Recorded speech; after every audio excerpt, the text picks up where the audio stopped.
Yeah, it's migratory, non-migratory. Fisheries. Yeah.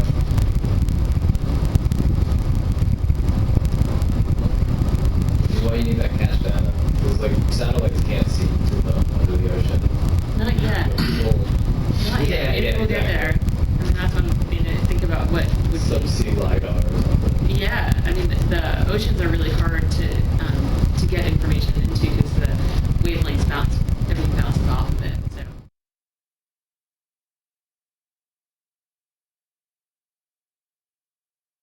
Good operation to use drones. They're just flying around. Really?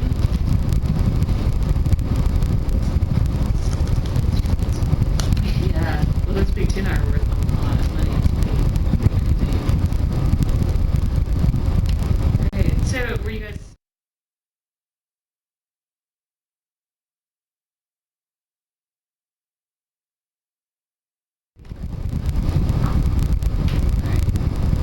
Okay, anybody else have anything, another interesting addition of GIS applications that you thought of that we haven't sort of touched on? Just like biologically, a lot of species have really poorly understood like migration patterns. Yeah, so tracking. Throw a transponder on. Yeah. Yeah, and we're learning a lot now about great white sharks is one example that I'm thinking of. Because we're tracking some of them, we're starting to realize that their patterns are not what we thought they were at all. So, yeah. Yep. We use GIS like in Afghanistan quite a bit. Just plotting like choke points, ambush points, where like someone had seen a hole being dug, you know, and then or like where known IDs have been planted where culverts are, high value targets. Yeah. Yeah, I'm sure there's a lot of spatial analysis that goes into that.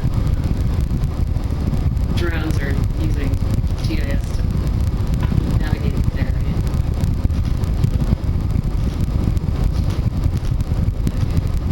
Waiting for Melanie here. All right, guys. Well, hopefully I won't have to miss another lab lecture combo that was rough last week. So. Today we're going to finish what we were working on Tuesday, and then we're going to start talking about projections. You guys can see the screen well enough with the lights on. Is it better? Have the lights on? Keep you more alert. You like the fluorescence. So we... yeah. Feel like zapped by the fluorescence.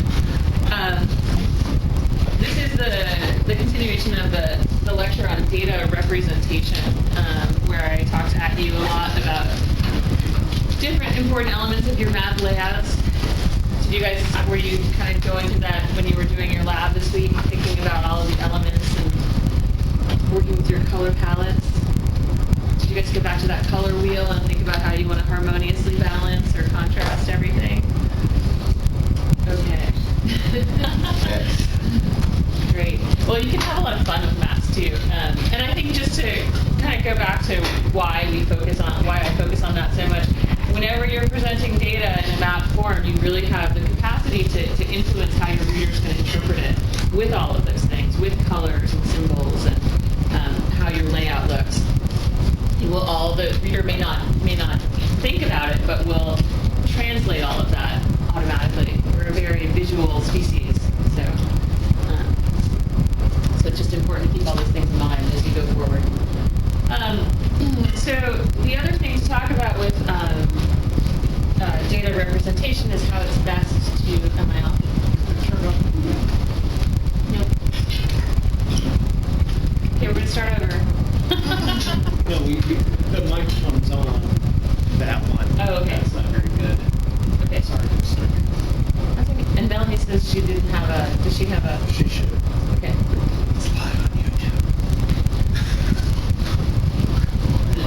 Live on YouTube. Live on YouTube. I'm going to be a YouTube star.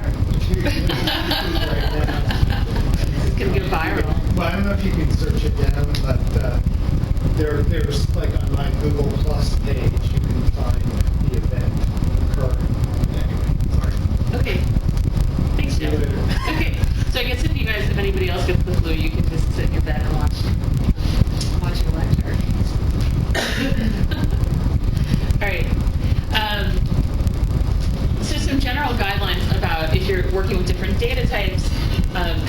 to represent that data in your maps. So we're just going to go through these kind of quickly. So again, remember back to our lecture when we were talking about the different data types, working with nominal or categorical data here. Nominal data, if you remember, as the name implies, it's things that have a name. So, and everything has a unique name. So the usual representation for nominal data are things like labels or simple symbols. Probably pretty easy for you guys to figure that one out. And in nominal data, each feature typically has its own name, so labels are pretty much required. Labels are pretty much required. Categorical data. In our categorical data, each feature is going to either belong to a particular category or group, or it may be in its own category. And we can use different types of either symbols or naming conventions to represent it. So here's an example where you're looking at soil types or geological units, and you can use a unique value, a color scheme to represent those different categories. And also with things like road classes or different objects, when they're within a group, you can use a similar type of symbol and then vary it within that. So here you have like, unclassified or the smallest roads all the way up to interstates. And typically you'll have some sort of a graduated symbology system with that. Okay. Ordinal data. So here is when we're working with data that's going to be ranked on some sort of a scale. Not necessarily a linear scale, but there's typically some relationship between the classes. So typically when we represent this stuff, we're using differences, again, either in symbols that are going to change in size or color schemes. If you remember with our quantitative data, it's either going to be interval or ratio data. With our intervals, there's not necessarily a meaningful 0 point. And in contrast to that, with our ratio data, there is a meaningful 0 point. So some examples here would be temperature, for instance, 0. I guess if we're in Celsius, maybe that's more meaningful, but or elevation doesn't necessarily, that 0 point doesn't mean that there's going to be an equal interval of change on either side. So if we're working with interval or ratio data, we can divide that data into different classes before we map it. And we can use either polygons, as we saw a couple of examples of that before, or points and lines, depending upon what that data is. Blank slide. Again, my need to show you guys historical maps. This is just an example of a representation of interval data, and here it's showing the location of different, I guess these are federal agents, and he's just putting up little icons on a map to represent units. So better that we have GIS mapping now. Okay. So some examples of different maps of interval or ratio data. Chloropleth maps. You guys know what those are? We've been working with them a little bit. It's when you take a color scheme and you're representing the density or the numerical values by changing the saturation in your color scheme. And usually with chloropleth maps, the darker, the denser, or the higher the values. And if you remember from earlier in this lecture, you can use a monochromatic scale, or you can use a dichromatic scale, where in dichromatic you'd have 0 as your middle point, and you could go into, say, contrasting colors on either side. So it's a pretty good way to represent values because we kind of logically interpret it this way. So here's an example of a chloropleth map of uninsured people in the United States. One thing about this map is that it's good that we can see the variation, but it's almost too many colors because to go between this white and the yellowish and then the dark blues, it's not exactly intuitive. So one thing to always remember is don't use too many colors when you're using chloropleth maps because it can confuse your reader. This is an example of a chloropleth map where you're looking at two different representations. This is a graduated symbol on top of another chloropleth of saturation here. So that's a good way to combine two different sets of data and be able to look at like relationships between data here. Other ways we can do that are with dot density maps. It's where you're just using the density of your dots to interpret your data, or with different charts. And frequently, it's when you're trying to combine multiple data sets together that you would start using different technologies, like plus and a dot density or a chart, or to try to get that information across. Yep. Would you ever use a chart map? You mean, do I like the chart map, or? Why would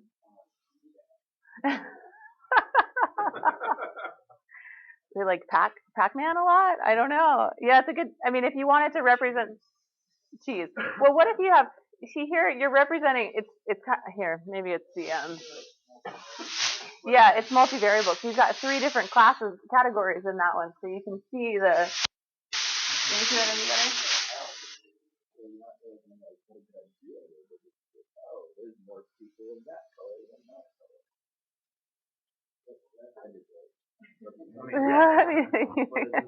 It's achieved its goal.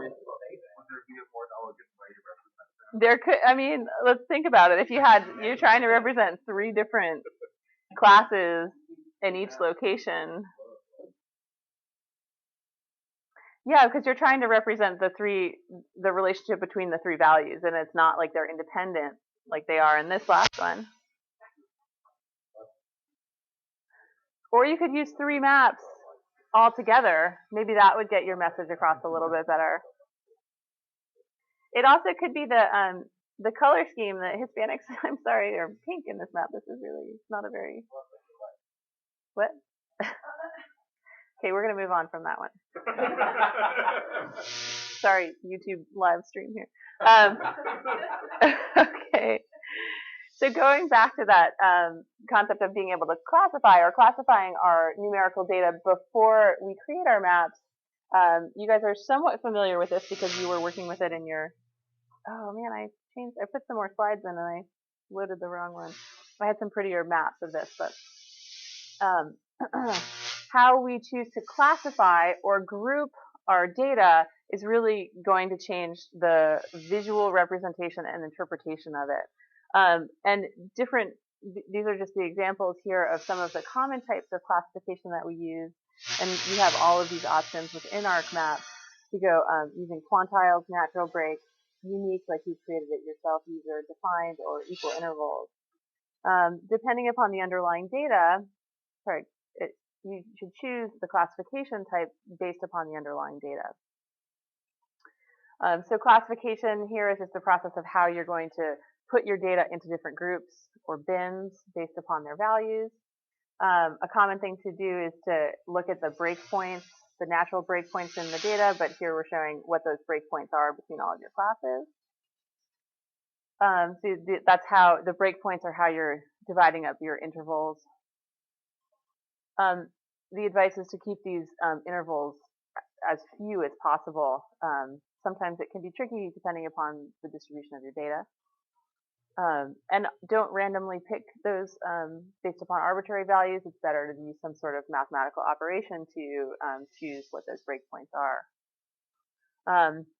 So you guys know the common typical data distribution. So this is a skewed versus sort of a normal distribution. These are skewed this way. And here, we'll go through the normal, or the default, I should say, classification system in ARC is to use the JANX, or the natural breaks method. So when you guys probably were making your maps for this week, you probably all used the JANX method. Anybody play around with that at all to do different ones?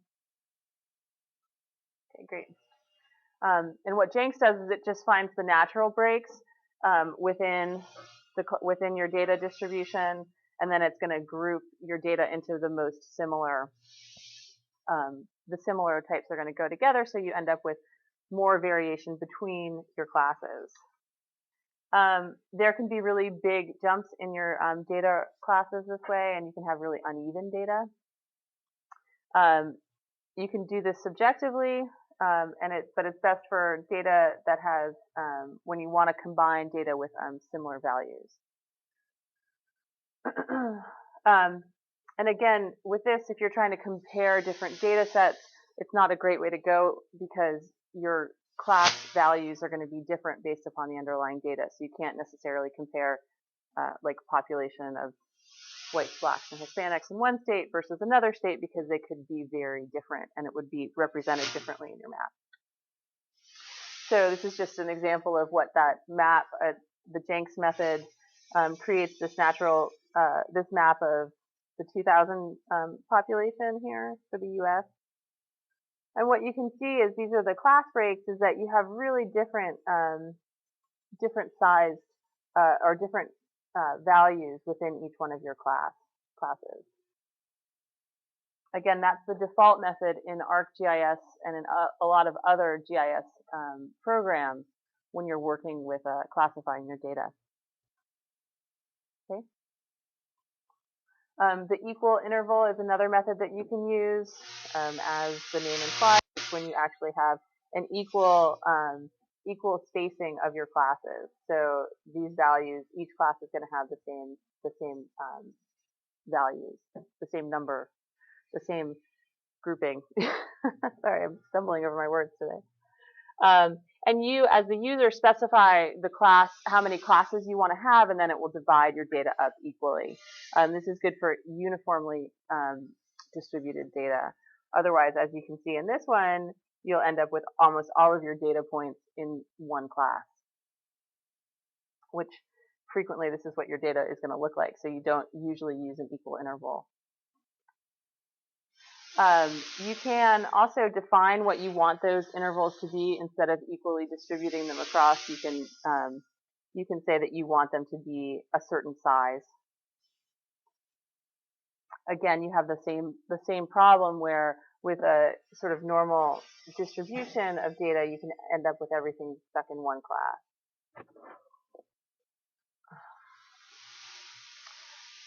And the quantile distribution is where you're going to take your whole data and split it up into different quantiles. What you end up with is typically a well-balanced map showing the distribution of your data pretty well, but it's best for linear distributed data. A geometrical interval is when you're going to multiply that class width by a set value so that you're going to get larger and larger classes. Typically, your data looks a lot like this, so it works pretty well.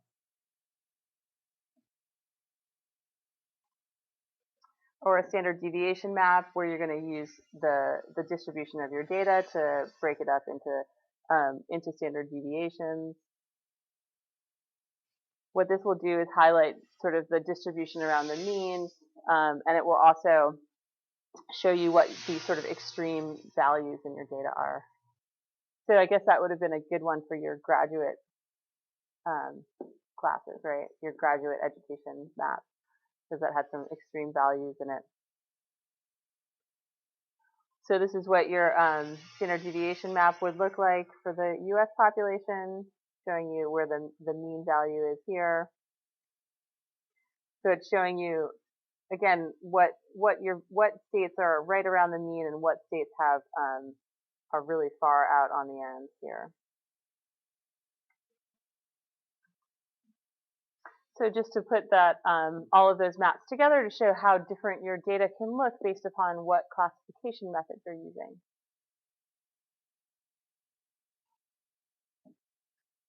Okay.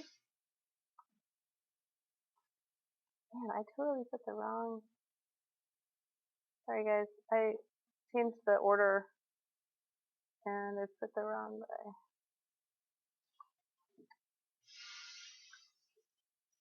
YouTube sensation. Okay. So just to go back, I think, because I wanted to make sure we got through map design, so I changed the order of this last time. So just in summary, what we did in this lecture and in last lecture, we talked about different types of, well, we talked about the map design process, the data types that we typically are working with when we're creating maps, and the different classification methods we can use to represent that data. And we talked a little bit about the concept of scale in geography and in GIS and map making. So that's the end of our last lecture.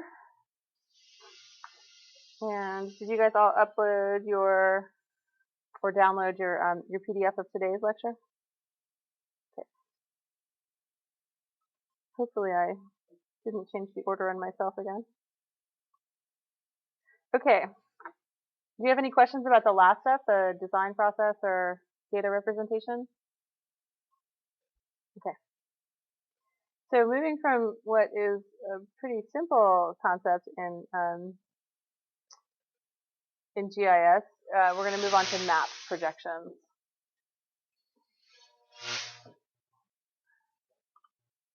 Okay.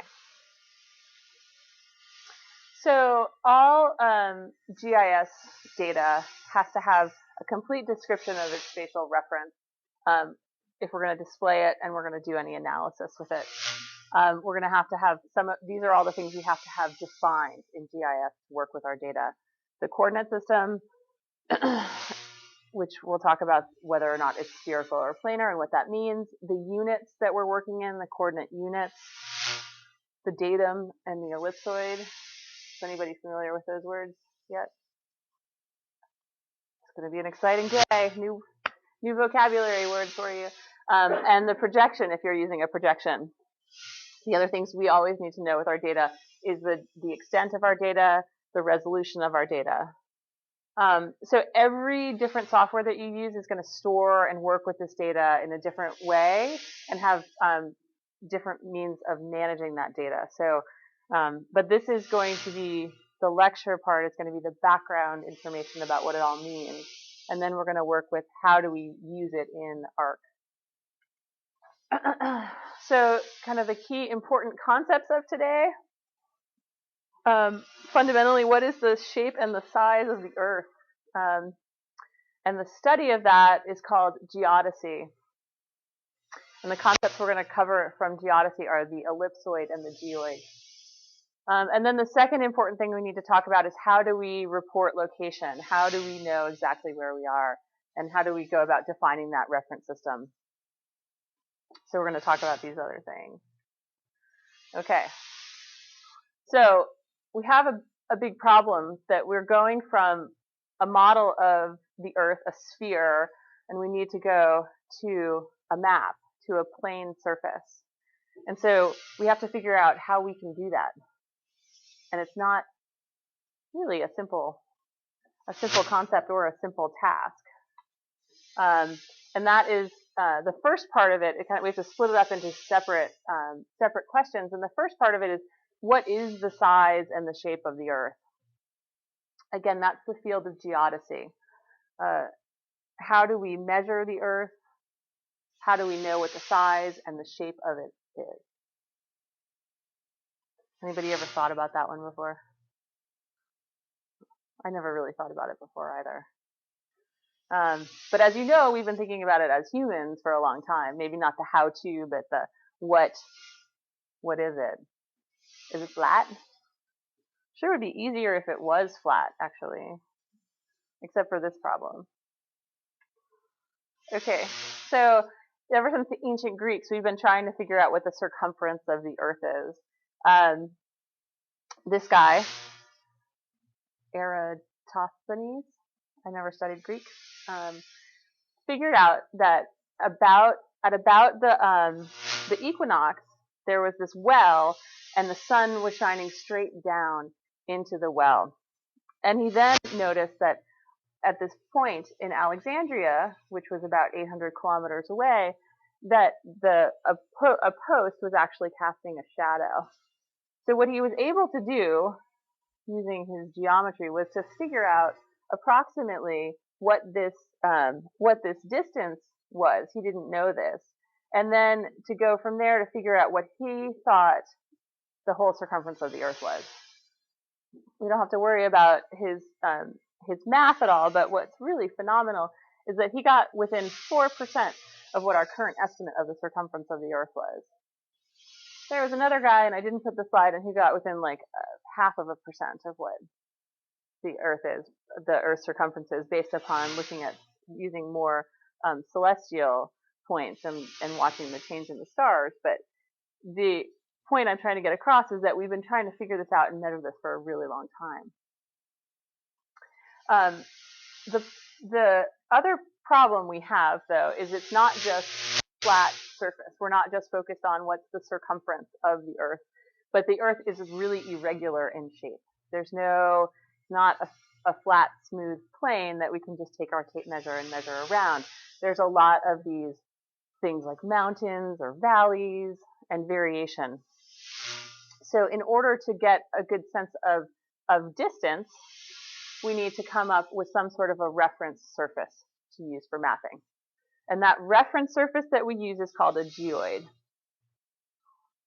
So the geoid, or the surface that we're going to use to try to get a better sense of what the actual size of the Earth is based upon the gravity, what the equipotential surface of gravity is. So the way to think about that is, what would mean sea level be at any point in the Earth? So underneath the mountains, what would mean sea level look like? We used to measure this with electromagnetic waves, but we've gotten a little bit better now that we have satellites to get a sense of what it is. And this is what our current model of the geoid is. Really, really not smooth, right? And that's based upon, because of gravity, all of the surfaces of the Earth have different density, so gravity's acting differently upon it. So as you can see, like the oceans are lower than the continents. It's how gravity is acting upon it. But even in some places, the ocean mean sea level within the oceans is different. I think that's pretty cool. Did you guys know that the Earth was so bumpy? So, Earth is not smooth. We don't have to read this quote, but all the way through. But it's kind of fascinating to look at what does the surface of the gravitational surface of the Earth look like. You guys know about the Yellowstone hotspot? You've heard about that before? That there's this like huge magma working under there, and it may explode, and we may all die. But it gets picked up on the geoid. It shows where it is. Okay, so now we've got this geoid concept to help us get a sense of the size of the Earth and the dimensions of the Earth, but we still have a problem because it is also not smooth. So the idea is to go from a geoid to create a smoother surface that we can use to represent the Earth. But there's another thing that we have to take into account, and that's that the Earth is not actually a sphere. It's actually a spheroid. A spheroid here, you're seeing that what happens because of gravity and rotation, the Earth is fatter than it is tall. It's wider than it is long. At small scales, this probably doesn't matter so much, but when we start to get to larger and larger scales, it's going to cause a huge distortion. Yeah. And so the way that we define the dimensions of our spheroid, or our sort of representation of a smooth Earth surface, is based upon the semi-major and this is our semi-major axis, and this is our semi-minor axis. And that's how we're going to go from our funky geoid surface to something that we can use to try to represent the size of the Earth. Just for language purposes, an ellipsoid is a special class of a spheroid called an oblate spheroid. In GIS, we typically just use the term spheroid. Sometimes the term spheroid and ellipsoid get used interchangeably. We're talking about the same thing. Okay. So with our spheroid, the semi-major axis and the semi-minor axis are defining this theoretical representation of our Earth, of our spheroid. And depending upon our measurements, those can change. So this is one of the oldest spheroids that we used back in 1866. This was what we thought the dimensions were of our two axes. And then an updated spheroid from 1980, you can see that we've changed our values. Surprisingly, not by all that much, but. Okay, so there are a lot of different reference spheroids that we use when we're working on trying to get our location right on the Earth. There are a lot of these attempts at trying to get the spheroid correct. So here is just an example of a list of them, and shown in red here are some of the most commonly used ones. That one we just saw, the Clark 1866, and then the GRS 1980, and the WGS 84. So these are actually going to become really, especially these two, the GRS 1980 and the WGS 84, are going to become really familiar to you. One thing to notice here too is that there are other measurements that can be used based upon different areas. Like there's the South American 1969. Depending upon where you are, you're going to use a different reference spheroid. The whole system of measurement you're going to use is going to be based upon a different reference spheroid. Okay, super exciting, isn't it, guys? Okay, so to go back and to sort of summarize some of the things we've just gone over, how we represent the Earth's surface, there are three different terms that we commonly use for it. So we talk about the geoid, which is the gravitational surface, the ellipsoid, which is how we take that gravitational surface and we try to represent it in a smooth spheroid shape. And then there's the actual physical surface. So here you can see how they can vary in a location.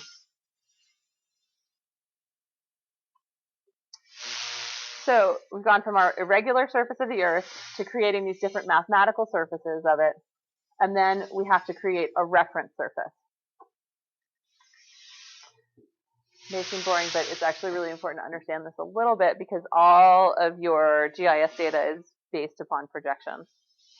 Okay, so remember the Earth's surface is really irregular, it's changing, and we have to create models of that so that we can measure it better, so that we can navigate better and survey it better. Topographic and sea level models, so the topographic model here, the sea level model, the geoid, are attempts at trying to get those surfaces correct. The ellipsoid is our mathematical representation of the Earth's surface. The geoid is our equipotential surface. And then the difference between our ellipsoid and our geoid is known as the geoid height, which is the separation between these two. And we used to use gravimeters to measure the difference here and to get the geoid measured correctly.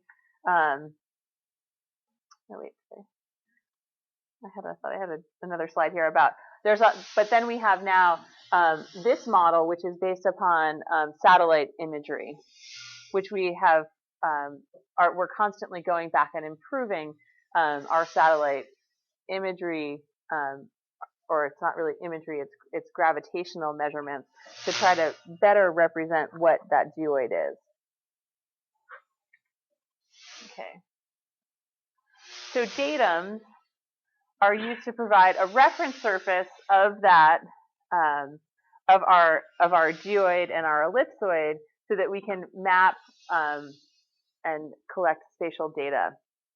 There's two different types of datum that we use. There's geodetic datums, which are to provide our locational, positional locations. That's what we are going to be using mostly here. And then there's vertical datums, which are vertical datums, which are to provide our measurement. So like how high above sea level are you? Those are based upon vertical datums. For a geodetic datum, so what we're going to be referring to mostly as datums, It's a reference surface, and what it requires is knowing, you have known locational points, and then you estimate unknown points based upon that datum. You have to specify what the ellipsoid, so remember that Clark 1980 or the WGS 84, those underlie what the datum is, and then you have to have an origin point. You either can have a local origin point or the center of the Earth could be your origin point, depending upon what type of datum you're using. And these have often been developed by going through a whole surveying system and collecting known locations really precisely based upon whatever the best equipment and techniques that we had are. So one thing we have in the US are benchmarks. These are locations where we know the exact precise location. They're precisely surveyed locations, and then we put a permanent marker there so that we will always know exactly where that is. Those are called benchmarks. You can see them in topo maps here. The BM symbol is showing you where the benchmark is. Originally, these benchmarks, the location was precise based upon astronomical observations over long, long periods of time. The other way that we've created datums are based upon triangulation surveys, where you go and you know, like a benchmark, the exact location of a specific point, and then you collect the exact location of two more specific points, and then through triangulation you can create the correct surface of everything in between them. So it was all based upon guys like this going out into the unknown and measuring precise locations, and again, oftentimes through really painstaking process of astronomical survey, so watching the stars in a specific location over long periods of time. Okay, so me and my historical maps again. This is showing you the triangulation surveys over the Indian continent, and this was all done by the East India Company. And I think it's kind of a fascinating peek into history and thinking about how important these surveys were, and knowing our precise locations. Maybe this is all is all colonialism here, but even so, the idea is that through the mapping, through the precise mapping of their empire, they were better able to control everything. They needed to know the exact location. So you can go through and read this quote a little bit more later, but I just wanted to throw that in there to show you also the massive amount of effort it takes to create these data sets. The datum was so important, but it must have taken years to go through the process of going through and collecting each one of these points. Oh, there we go. That's what I was getting at. So we've gotten some better tools now. This is the GRACE project, Gravity Recovery and Climate Experiment.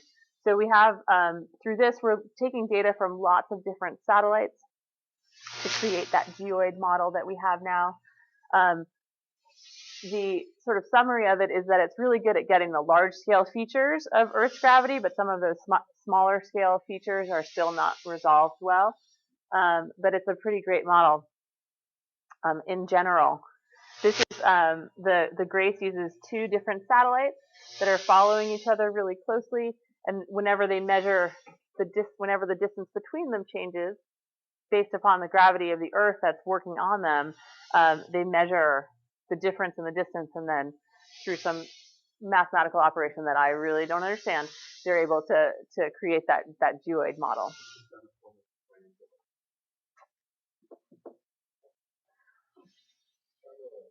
I don't know. Yeah, I think it's stereoscopic because it's not. They're two different views of one location. Yeah. Okay. So we are always improving our datums. We're still improving our understanding of location, just because of the inherent error in all measurement, and especially when we're doing it across these large surfaces. You can always expect that there will be a new datum coming out. So Nothing is ever static.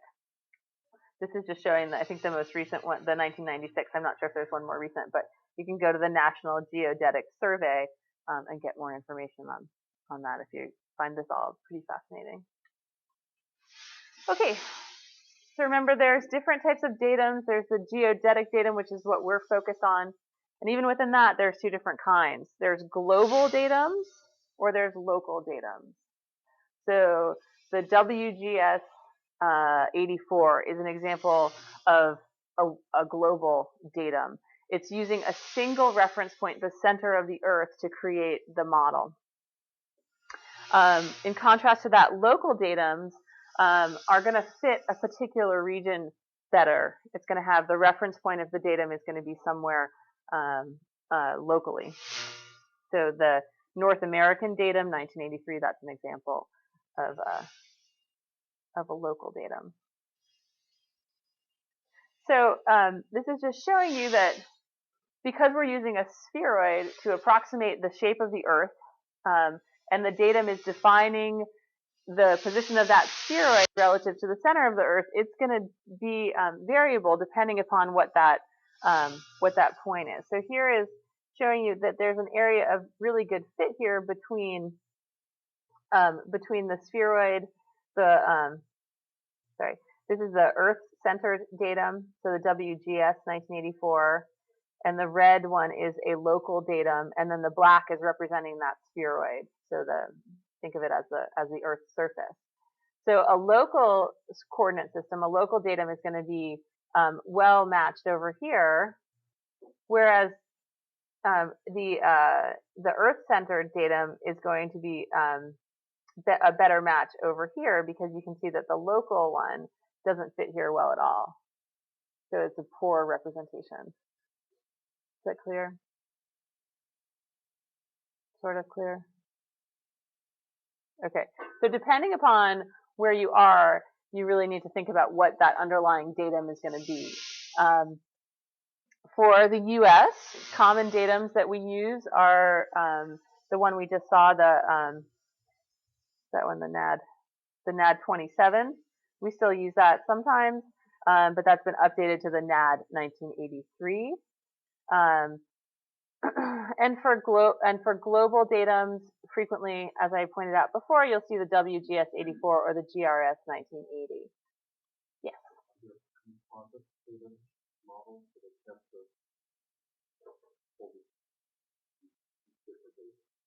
There are so somewhere between the global and the local. No, you either choose a global or a local. It really depends upon what your objective is. But frequently, if you're using you're looking at a smaller area, it's preferable to use a local datum. It gets the fit better. Okay. Remember how I mentioned that datums, our underlying understanding of location is improving, so we can change the datum. That NAD, North American Datum 1927, was updated in 1983, and you actually had some really, really big shifts in locations based upon that.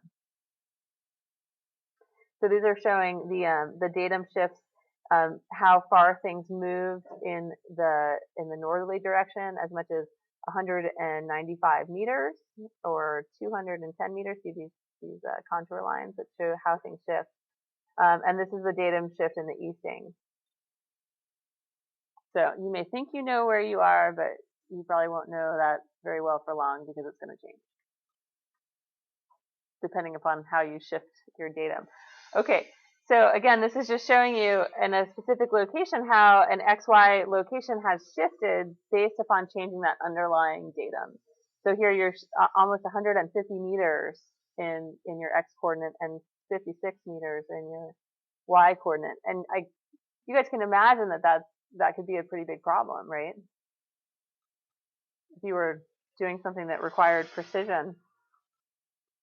So this is another example of how using different datums changes how we how we measure a location. So this is the the Texas Capitol Dome, and if we map it using different underlying datums, the differences, how far we could be off of that location. Almost 1,000 meters, depending upon what these datums are. So what you will notice in this too is that for some of our more local datums, like the NAD 27 here versus the something that's based out of Tokyo, that's going to have a much bigger shift in precision.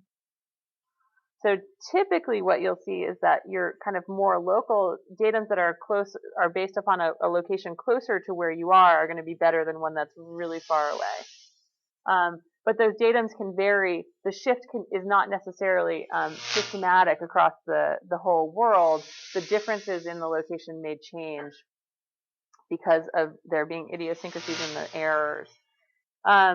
Typically, the differences between our more modern datums are less than our older datums, so it's almost always better to use a newer datum than an older datum. But transformations between them, it's not a simple process. There's always some sort of error that's introduced when you go through datum transformations. There are datum transformations. Sometimes it's hard to find them, but usually governments will have them. So if you're working in Brazil and you need to go from one local datum in Brazil to another one, a good place to go is to the Brazilian government to find something like that. But it's always important to remember this, that whenever you're changing your datum, you're going to change your data. So it's good. It's always important to make sure that you do it as little as possible. And probably the most important point is to make sure that all of your data is using the same datum when you start working with it. Okay. Everybody excited? Where are we in terms of time here? I'm going to get before anybody falls asleep on me. Okay. I don't know where my phone is. There you guys. Make sure I get that. All right, there we go. 12 o'clock, 15 minutes. Okay, so we are here. We started by trying to figure out how big is the Earth in general, and then figuring out that we needed to make a mathematical surface of that Earth, either the geoid, which is the gravitational model, or the ellipsoid, which is taking that funky gravitational model and trying to make it a smooth surface. And based upon these measurements, we are working with a datum, which is taking that ellipsoid and a known location and trying to create a better model that we can base all of our locations off of. So to go from there, then we have to go to knowing where we are in terms of a location, an XY location. How do we go from that datum to an XY location? So here's a quiz. What's the best representation of the Earth? Well, that's a good one. The spheroid. What about a physical representation of it? What would be the best representation?